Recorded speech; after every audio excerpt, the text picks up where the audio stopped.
Hello， 大家好，今日同大家分享一個節瓜炆排骨。呢個排骨咧係街市買嘅新鮮排骨，大約1斤重。節瓜3隻，買咗4個半港紙。咁佢9蚊2份蔬菜，呢個係其中一份。另外有啲浸咗嘅冬菇啦，有啲薑同埋蒜頭。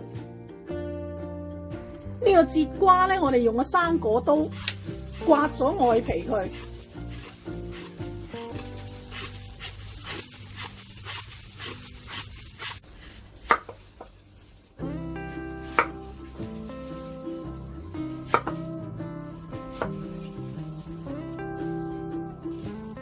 有網友咧話我好慳家，出咗芽嘅蒜頭都食。出咗芽嘅蒜頭咧係食得嘅，佢比未出芽之前咧個營養更加好添。出咗芽嘅薯仔先係唔食得。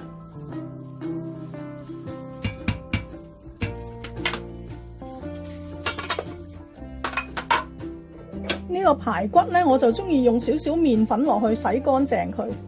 咁用你自己中意嘅方法洗乾淨就得㗎啦。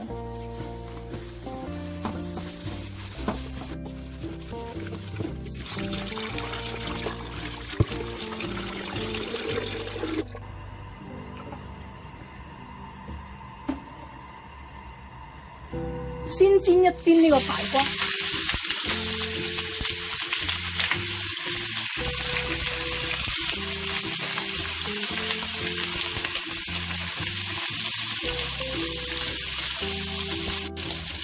煎到金黃咧反轉，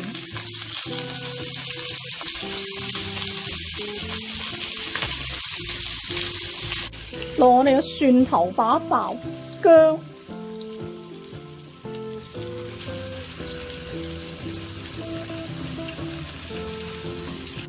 煎到兩面都金黃咧，就加埋我哋嘅冬菇落去，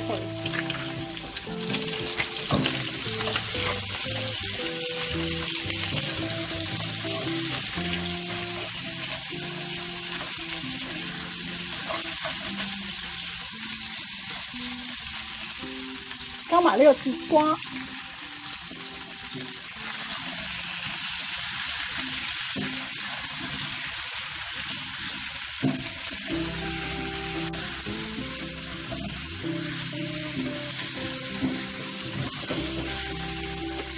加呢個熱水，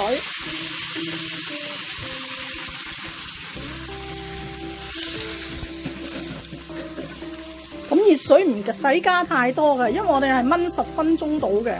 如果你要排骨好腍嘅話咧，就先燜咗啲排骨30分鐘，然後加節瓜落去燜10分鐘。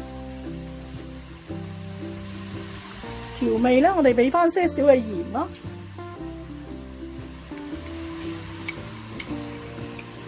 糖，咁如果你中意濃味咧，亦都可以加啲雞粉或者鮮菇粉都得嘅。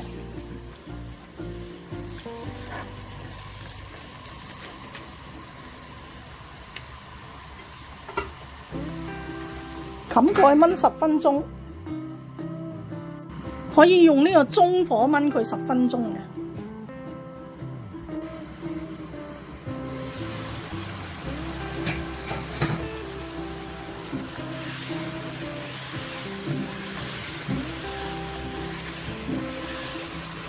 收一收翻個汁就得噶啦。你見呢個餸咧係咪顏色好淡啊？但係唔好落生抽或者老抽，落咗豉油咧，呢啲節瓜係會酸嘅。